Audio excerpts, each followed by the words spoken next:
Welcome to Sacred Stories Podcast, a place to explore and discuss new and exciting books of consciousness. I'm your host, Rev Ariel Patricia, and speaking with authors that have shared their wisdom and stories through their books is one of my favorite things to do. Today we are speaking with Dr. Bernie Siegel, New York Times bestselling author of the groundbreaking book, Love, Medicine, and Miracles, and 18 other books to include his newest and his debut fiction novel, 3 Men, 6 Lives. So I'm going to read you, before we talk to Bernie, a short overview of what 3 Men, 6 Lives is about. So a grand adventure born of Bernie's experience of his current and past lives awaits you. When 3 conflicted men search for deeper meaning in their lives, through their sometimes painful and amusing explorations, they discover there are no coincidences. Jon Hokmak, an empathetic psychotherapist who comes to accept the fact that he became a therapist because of his own problems. George Dingfelder, a stressed out Jewish physician with a name longer than his lean body, a nervous smile, photographic memory, and a tendency to talk too much and fantasize even more.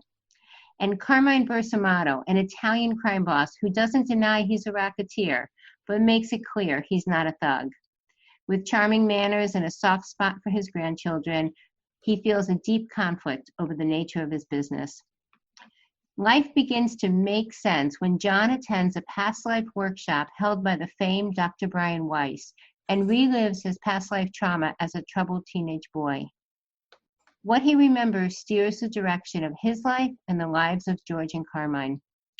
So join this unlikely trio as they learn that love not only heals, but it endures. And sometimes the paths in life that look like detours are just different ways to get where we are meant to be all along. So with that, I want to say it is my absolute delight to say welcome Dr. Bernie Siegel to Sacred Stories. Thank you very much, Ariel. It's just so fun. I was sharing a little bit before we got on the show, it is just such a beautiful, engaging, funny, and enlightening book that it's a joy. It's an absolute joy to help you share it with the world. I haven't thought of this before, but it's like a biography, I guess. It's all the people in the book are parts of me. I mean, one of them is me, the surgeon, the physician. That's the exact experience I have. And I keep telling people, this is a nonfiction novel. You'd say, what do you mean? The stories are true, but the characters are created. But I am telling what has really happened to me and to other people so they understand what life is like and what life is about. And, that we're all sharing our experiences and what we've learned from it. And that includes our past lives and how that affects our present life. There's a part of us that is living with an experience that's in our consciousness. And that includes talents. I always say when you see a 5-year-old playing the violin, and I never forget this boy who was on television, he said, the first time I saw a violin, I ran over and hugged it. I mean, it was just obvious to me that he has a violinist in him. And so when you see him pick up a violin at his age and start playing on television with an orchestra, it's not that he took classes. This is who he was, and that talent is in him. And I think this is true of all of us. And that the more we know of ourselves, the better we understand ourselves and why we are who we are. Bernie, there's so much wisdom and there's so much giving in this book. Before we dig into past lives consciousness and how that actually helps us in our lives today. But before that, is that why you wrote your 19th book? I mean, you've written 18 others. You're a New York Times bestselling author a few times. Why did you feel so called that you wanted this story to be told? Well, this book, it's like a journal. I've been writing it for years. Originally, it was not called that. And my wife died 2.5 years ago. And as I was sort of tidying up the house and finding all the stuff I've accumulated, to clean up and tidy up, I came across this script. And it just affected me. But as I began to read it, I was a different person. So I began to edit it and change it. And it became something different and something I could really enjoy and appreciate, and that would get published, not like what I had written a few years ago, which was still more of my old style of intellectual, writing something. This came from my heart, and all these characters in it are me. I mean, I know that, but they're also who they are. But as I read it, I know it's like each one is a part of me with what they're sharing. So I keep relearning my lessons, and I enjoy reading what I've written because it seems new to me when I reread it, because I can't remember every word. I mean, I have found sitting in front of me on my desk is a journal I wrote in 1996. And I'm reading it every day now, the notes I made, because the wisdom was there, the comments I was making, and it helps me live today. So I'm still reading. Another one of my books was 365 Prescriptions for the Soul. I'm still reading that, and that's probably 12 or 14 years ago. But again, it's each day I get knowledge and information from myself, and I'm glad to reread it. I think this goes on for most of us, that the stuff gets buried in us. Just like this book, the past lives are buried in us. They're there. And if we bring them forth, well, the biblical, what you bring forth will save you. If you keep it stored, it will destroy you. So he who seeks to save his life will lose it. And what that means is when you become what everybody else wants, it may save your life, but you're losing your true self. But he who's willing to lose his life will save it. That's losing the untrue self. And I think that's what the writing does for me. It helps me bring out my true self. No longer my intellectual self, as when I would write in college, but my true self coming from my heart. So when I read the book, it's like, oh yeah, I love him. I love that character. I love what he had to say. Well, the characters are so fun. So fun. We have Jon Hokmak, who is a psychotherapist, George Dingfelder, who's a Jewish surgeon who is based on you, Carmine Birsamatto, an Italian crime boss, but each of them, are parts of you, and they're parts of others. But that's why it's so entertaining, because you're able to weave really beautiful eternal wisdom through this. I have to say, it's funny, like laugh out loud. It's sometimes funny, but endearing characters and the experiences that they have. Dr. Brian Weiss, who's known as, the preeminent past lives book, Many Lives, Many Masters. He's the author of that book. He read 3 Men, 6 Lives. He's in 3 Men, 6 Lives. And he wrote an incredible endorsement of it. And one of the things he said is, timeless wisdom flows from the mouths of Bernie's characters in this important and entertaining book. Concepts of spiritual psychotherapy, past lives, and the fearless courage born of unconditional love and awakened consciousness are carefully explored. I highly recommend 3 Men, 6 Lives to you. Bernie, I don't think there could be a better endorsement than that. He knows how to put in words his feelings. As a psychiatrist, he can say that and put it there. I mean, I've known him. He's more than a psychiatrist. He's a wonderful person, because he went to school, medical school at Yale, and psychiatry was his, what he was training in. But in medical school, you have to take all these different courses. And I remember him telling me, I love being in the operating room with you because you're not a normal person, you're not a normal surgeon. And for somebody who was going to be a psychiatrist, it was exciting to be there because I played music. I talked to patients under anesthesia. I did many things that were considered crazy until everybody saw how much the patients benefited. And then everybody was doing what Siegel was doing. Mm-hmm. Admiring what were called my crazy patients. But that became, instead of a term of, I don't know what to do with this person, Siegel's crazy patient, it became an affectionate term. Oh, that's one of Siegel's crazy patients. That's why they're doing so well.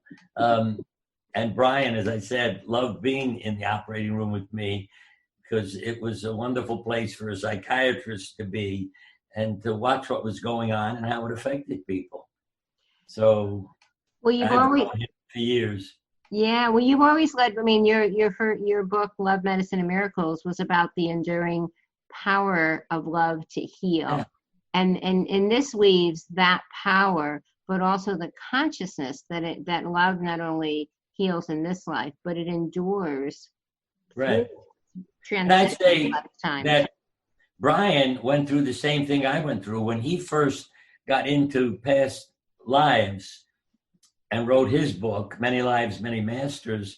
He wasn't a believer, but again, his patients told him stories that you couldn't deny.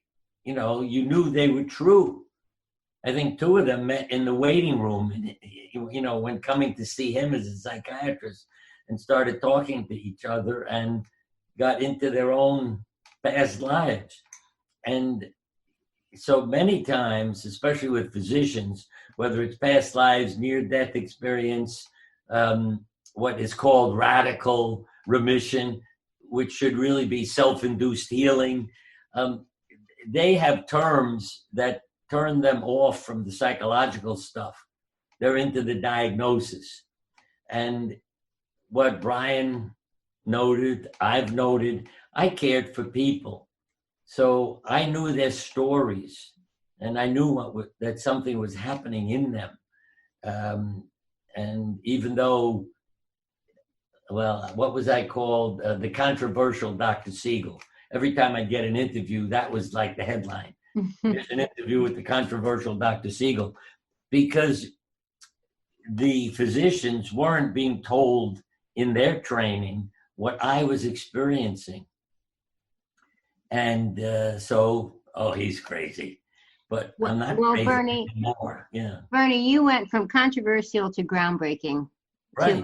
to I would say really life-saving, because what you talk about, honestly, even myself, having experienced different past lives through regression, they made so much sense. Our souls and spirits, are really tuned in and smart. And what I found is that we see, or we're shown from our higher selves, I will call it, the lives that impact us the most, or that we need to see to understand something happening in this life, feelings we have, experiences we're having. Any past life that I've experienced has helped me. There's information that has helped me live this life with more peace and joy and move forward. Right. Would you agree? Yeah. If you have an open mind, and as I said, this quiet mind, what I call the still pond, that's when you can see a reflection of the truth. But and I talk to lots of people, so animal intuitives, all kinds of people. The common theme is always you have to quiet your mind. Then the truth happens, the communication happens. And that's what most people can't do because they're busy thinking and worrying, when if they would just quiet their minds, amazing things would happen. So I saw it in cancer patients when they were expected to die and came back with no sign of cancer, but there was always a transformation in their life. And I think, to me, it's also expressing all these things. I don't worry what people think about me. or he's crazy, or he's this, or he's that. That's not my problem. I'm sharing stories that are true. And my hope is always that if I get it into people's lives and minds, that when something happens to them, they say, oh, that's what Siegel talked about. And then their minds open up a bit. Because very often what I tell people is literally to read fiction if you want to know the truth. Now, why would I say that? Because the fiction authors create characters like I've done, but the stories aren't fiction. The stories are coming from a place of truth. So many times in novels, I will read statements that are beautiful in terms of what they say that agree with me.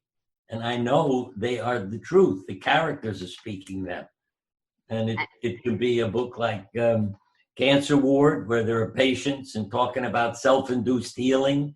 You see, that doctors don't talk about. They talk about spontaneous remission or radical remission, but it isn't radical and it isn't spontaneous. It's what the patient did. So when you run into stories, then people's minds open up a bit. You know, there's nothing to fight about. It's just a story. But if you read enough stories and meet enough people, then you begin to realize there is truth in this. Because look what all these people are sharing. And then it changes you and your attitude towards life. Yeah, absolutely. I mean, that's what I love the most about publishing books is really the truth through storytelling. And speaking of that, Bernie, again, this is your lives, your past lives. It also involves your wife, Bobby.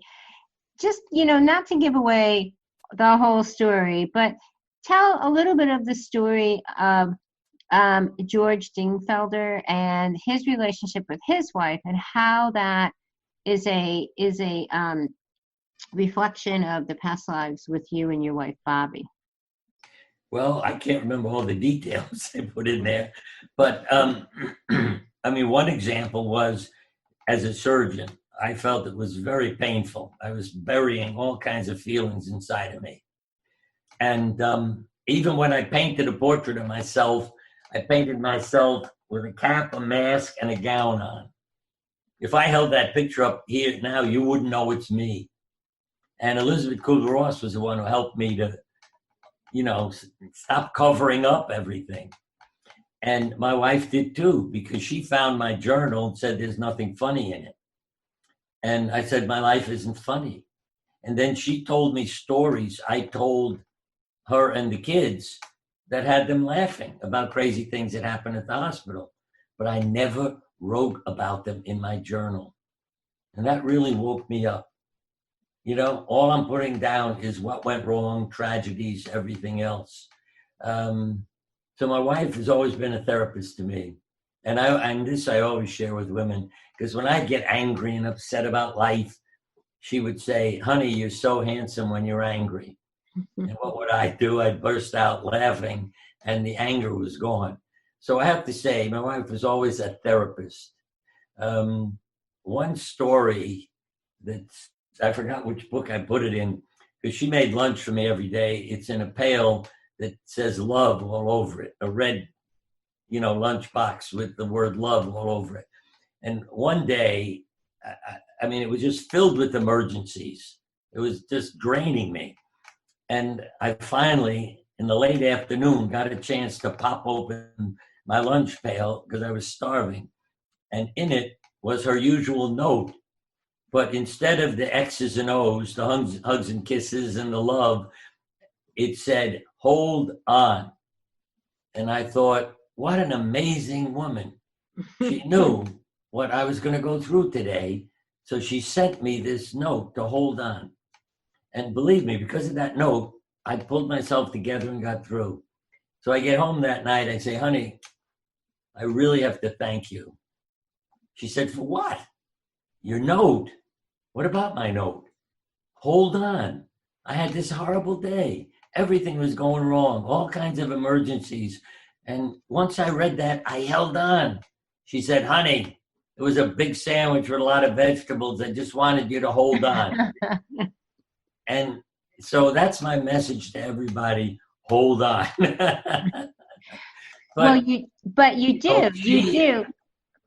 have a story. Part of the story in the book is about George. So I'm going to give a little bit. The book has so much in it. I'm okay giving away a little bit.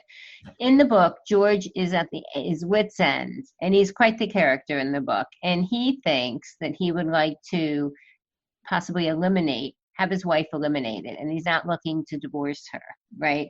And of course, this doesn't happen, and the story evolves, but it starts there, and then George relives a past life, right, Bernie, in the book, Right. and he relives a past life where he actually ends up, killing someone. And that was what I went through. Right. Tell that story, Bernie. That's It because devastated me because the reason it happened to me was not because I saw the psychiatrist, but I was talking to somebody on the phone, just like I'm talking to you. And she learned how busy I was because I said to her, I can't keep talking. I have an interview. And she said, Bernie, why are you living this life? Meaning, why are you so busy? Why don't you slow down? But when she said that to me, I said, oh my God. She said, what is it? What happened? What did I do? I said, you didn't do anything, but it was like a screen, a movie went up in front of me. I saw myself with a sword killing animals, people. I said, oh my God, maybe that's why I'm a surgeon, to help people with a knife. And a little while after that, while flying cross country, I went into a trance and saw this whole elaborate story and it really taught me about myself and my life because I went to get therapy after it. I cried for hours, but what it was being asked by the lord of my castle to kill the neighbor's daughter because of the problem he was causing over the land between the two properties. I said, let me kill him. No, I want to kill his daughter and teach him a lesson. Well, what if I say no? Then I'll kill you. So I went and killed this young woman. And I decided I'll kill her at night. So I went to their castle and I lied to them that I'm passing through. You mind if I spend the night? And they said, fine. So that night I went to her room, opened the door. She had a dog. I killed the dog. The noise woke her up because I wanted to kill her in her sleep. And when she turned to look at me, I saw my wife's face and chopped her head off. And I cried for hours, literally. It was incredible to me. But it also taught me about this life. Why, from the first time I saw my wife, her face just hypnotized me. There was something about it. And she was so beautiful. I never thought she would marry me. I never literally would have asked her for a date. It was a mistake, so to speak, a coincidence. Because I was talking to her about the camp we were working out at, and that they left the pool open at night so we could all come and take a swim if it was a hot night. And she said, are you asking me for a date? And of course I said, yes. And again, no coincidences. And that crazy episode led to our getting married a couple of years later. Because we were married while I was still in college and medical school.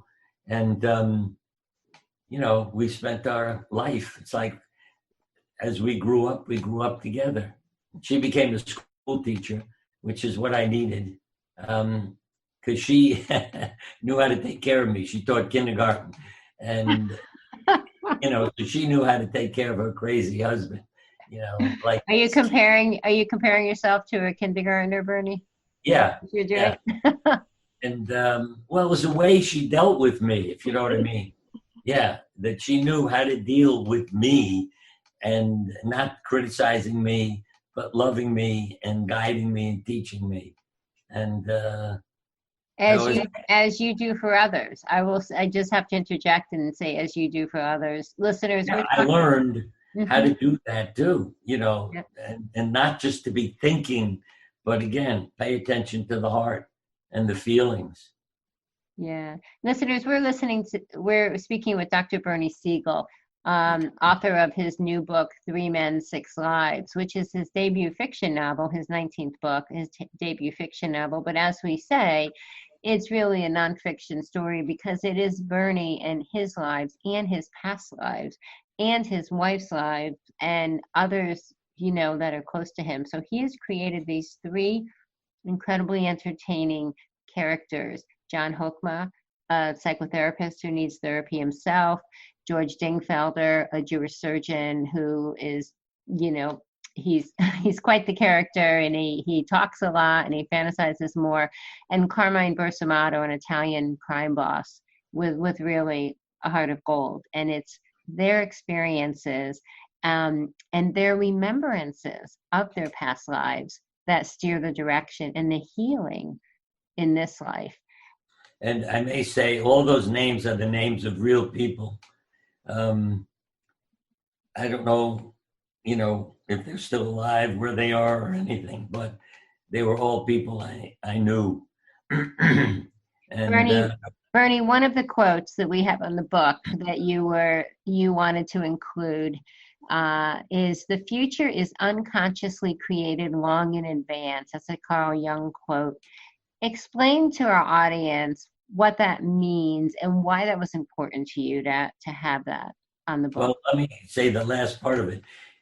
The future is unconsciously prepared long in advance and therefore can be guessed by clairvoyance.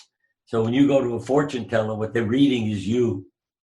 Say what's within you. And what I began to see, again, a lot from my contact with Elizabeth Kubler-Ross, looking for help with all my emotions and troubles as a surgeon, father, all these things. And Elizabeth helped get me started on Carl Jung's work and writing. And he was hundreds of years ahead of everybody with his quotes and comments.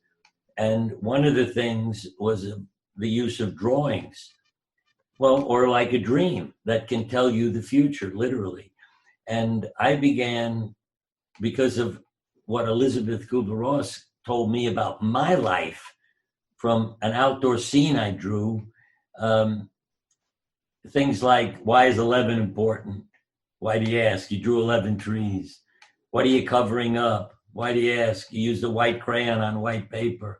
I mean, she all of a sudden knew all about my life in this meaningless drawing. So it changed me because I went to the hospital with crayons. And you begin to realize how all of this is stored and it comes out through images. So it can help people even decide, who should I marry? What job should I take? What treatment? Where should I live? And it was unbelievable to me to have all this revealed to me and be proven by the fact that I went with crayons and had patients do things and realized how much it revealed. And I'm not a psychiatrist. I'm just seeing it, looking at it with them, and how all this truth came out. So it has helped me to draw pictures of myself when I had decisions to make or when I wanted to know if I was developing as a whole person. And let me just say simply, it's like if you drew yourself without hands, how are you going to get a grip on things? You know what I mean? If you don't have ears, how are you going to hear? You're not listening. So little things made enormous differences. And it also showed me how you could reprogram people by getting them to visualize what they desired, not what they were afraid of or negative. And most of the time, the trouble is art therapists don't know anatomy. So they don't see what people are revealing about their bodies and diseases that I would see and Jung would see. Because some of the art therapists would say to me, one of them who knew Jung many years ago said, he was fascinated by the somatic aspects of the drawings. I said, yes, because he knew anatomy. You don't. And she wrote a book, what is it? I think it's A Secret World of Drawings. And she got children to draw pictures because they weren't worried about being artists. And these were children with cancer. And then she began to realize how much information is in the children's drawings about whether they're going to live or die, how long they have left, about treatment, all these things. And so I began to do that in the hospital too. And no, I always say nobody's against success. It changed people because, again, the controversial Dr. Siegel. But then when they saw the drawings, oh, that's interesting. Thank you. That's great. So the anesthesiologist literally made up a coloring book for children, because I did a lot of children's surgery. And they would come in and draw, color in all these pictures. And we could tell. An example. There's a picture of an anesthesiologist. At the bottom of the page, it says you'll meet somebody called an anesthesiologist who's wearing an outfit that looks like green pajamas. One of the children draws him in a red pajama outfit. I said to him, this worries me. He said, yeah, his mother has muscular dystrophy. If he has a certain genetic abnormality, he will have an adverse effect on muscle relaxants and could literally take his life. I said, turn to the last page. If he's purple, spiritual color, I'm sending him home. And the last page was not purple. It was more red and black about I'm hurting and I'm unhappy. So we went ahead with the surgery. But see, those are the things that woke up other professionals who thought Siegel's crazy. What the hell is a drawing gonna? Yeah, right. It shows. And the same. And it shows to tie it back to the 3 Men, 6 Lives, your book, it shows the consciousness that endures, the consciousness that guides us, so we don't start this life with a clean slate with no connection to the eternal souls that we are. Right. I had a near-death experience when I was 4 years old and choking on a toy. And what I found fascinating when I would talk about it, I would talk about the boy on the bed. And I thought one day, why don't I say me or myself? Why is it the boy on the bed? And it really hit home for me because this happened when I was 4 years old. I'm still a kid talking about it. It's because you realize that's not you. That's a body that's dying, not you. You're alive, your consciousness, you're thinking, seeing, feeling. And it woke me up to hear myself talk about it when I didn't die, but referring to it as the kid on the bed.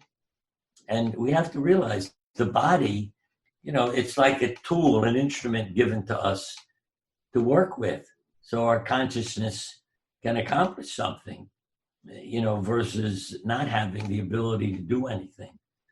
But I have to say that what's going on in our consciousness also dictates what we do with our body. So when you're killing people and being violent, that has to do with your growing up without love and seeking revenge and a whole host of crazy things.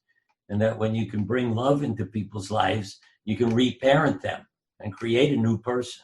That I've learned from people I was taking care of. Bernie, that I love. I love that when we can bring love into our lives or bring love into other people's lives, that we can help, even we change them. And I think that we make it easy for people by what started me was a young suicidal young woman in my office who said to me, "You're my CD." I said, "What the hell are you talking about?" She said, "You're my chosen dad." And that woke me up, that she was feeling the love from me and could be reborn, forgetting the abuse of her parents and what they did to her. And I'm pointing, and my desk is a card that says, "Happy Father's Day to my bonus dad." And that's somebody who called me to help her commit suicide about 30 years ago. And I said, "I love you. You're a child of God." And she's alive today, loving me and helping me. It's incredible. Her name is Becky, and from Texas, and we've met. And she keeps sending me these wonderful cards that keep me going and inspire me. I think that's, Bernie, to tie a bow on this, because I think that's a beautiful place to kind of to leave the unending, ever enduring conversation of our consciousness and love, and that is what you share with others. I think that is why even Brian Weiss, in his endorsement, he also wrote that when you were you were a mentor of his on the surgical faculty when he was in Yale, that this was in the 1960s, that you were then and has constantly remained a boundless source of kindness, empathy, and wisdom, and that 3 Men, 6 Lives is your latest contribution to the evolution of medicine and psychiatry, and to the transformative power of love as the ultimate healer. So yeah, I can tell you, when I read that, it like made my life authentic. When he could share that open statement.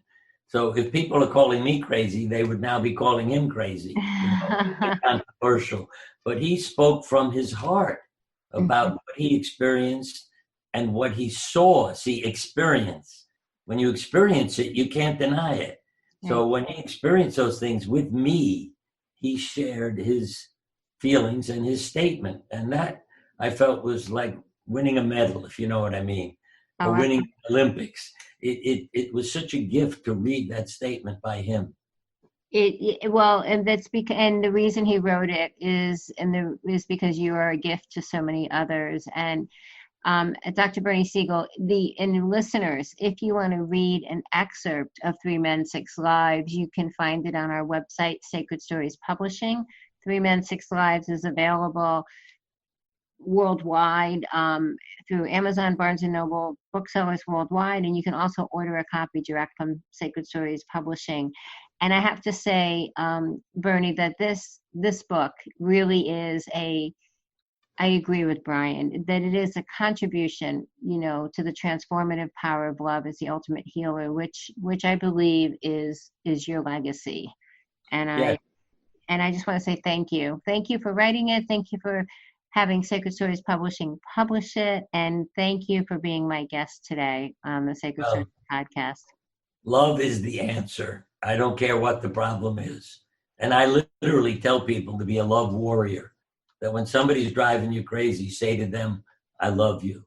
Mm-hmm. And they don't know what to do with you. I have done this with violent people in the street, could have had a gun. I mean, they're screaming, cursing everybody. And depending on their age, I have gone up to some and said, I want you to know I love you. I'm sorry your parents don't. And he quieted down and left. And I hope he went home to talk to his parents. And other adults, I've said, I don't know what's happening in your life, but I want you to know I love you. And they have stopped.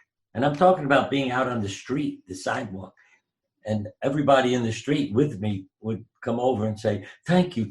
Oh my God, I couldn't believe what you said and what happened.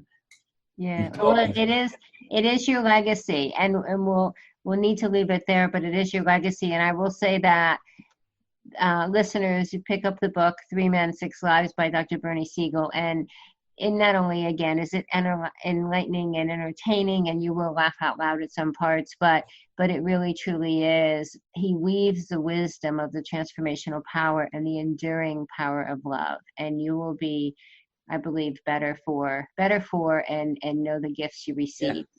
So live the sermon is what I tell people. Live the sermon. Dr. Bernie Siegel, thank you so much for being on Sacred Stories today. Thank you, Ariel.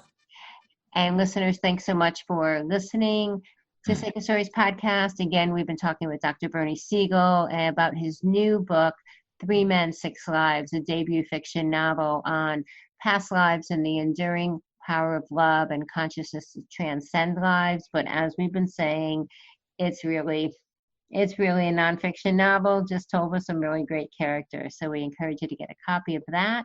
And as always, on Sacred Stories, I encourage you to write your sacred story well.